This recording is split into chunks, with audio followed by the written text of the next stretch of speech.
ئەگەر کەسێک نەیتوانی بەلاشە یارمەتی خەڵک بدات ئەوە بە یارمەتی ئینسانی ستەم لێکرا و لێقەوماو بدات، با سەری خات. برایەک تەبینی زوڵمی لێکراوە، ستەمی لێکراوە، تۆ بێی سەری خەی لە پێناو خوای تەعالا. کەسێک باسی ئەکات، کەسێک غەیبەتی ئەکات، کەسێک بوهتانی بۆ هەڵەبەستێت. پێغەمبەری خوا صلی الله عليه وسلم فەرمێ: من ذب عن أخيه من عن عرض أخيه ذب الله عن وجهه النار يوم القيامة. هەر کەسێک بوهتانێک بۆ مسلمانێ بکات و ئەم بێت بە شێوەیەکی جوان و ڕاست و دروست دیفاعی لێ بکات، سەری بخات لە ڕۆژی قیامەت لە ئاگری دۆزەخ خوای گەورە ڕزگاریەکات. کەواتە ئەگەر کەسێکمان بینی زوڵمی لێکرا، تەعدای لێکرا، توانامان هەبوو سەرێخەین. ئەگەر نەمانتوانی ئەبوو ذەر ڕەزای خوای گەورە لێ بێ فەرمووی: یا رسول الله صلى الله عليه وسلم أرأيت إن كان ضعيفا لا يستطيع أن ينصر أخاه. ئەگەر ئەم کەسە لاواز بوو نەیتوانی یارمەتی براکەی بدات، سەری خات، فەرمووی: ئەی ئەبوو ذەر، دیارە ئەم کەسە هیچ خێرێک نەما بەدەستی.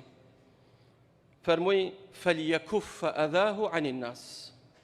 خاڵی شەشەم فەرمووی: ئاخر دەرگا لە دەرگاکانی خەیر بۆ ئەوەی لە ئاگری دۆزەخ ڕزگارت بێ، وەک خێرت نییە بۆ خەڵکی، زەرەرشت بۆ خەڵکی نەبێت.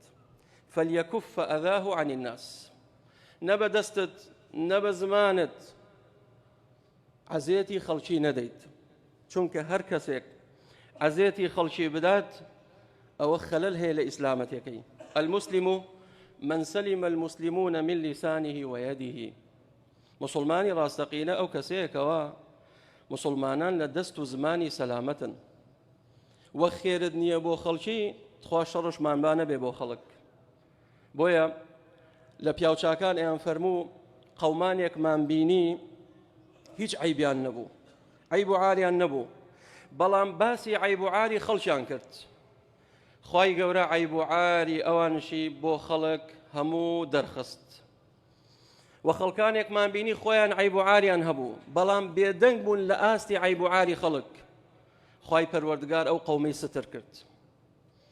بۆیە لا تظهر الشماتة لأخيك فيرحمه الله ويبتليك.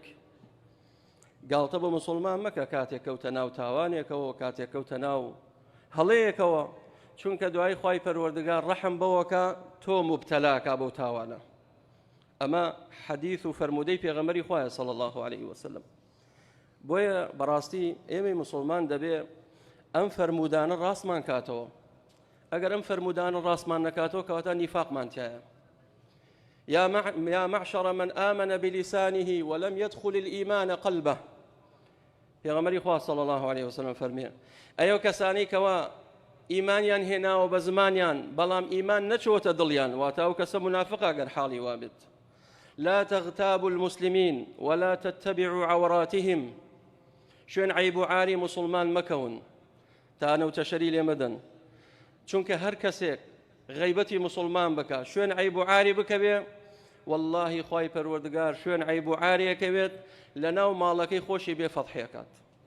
ئەوە وعد و بەڵێنی خوای تەعالایە. چۆن یەک زاید یەک دووەکات، واللهی ڕزگارت نابێت.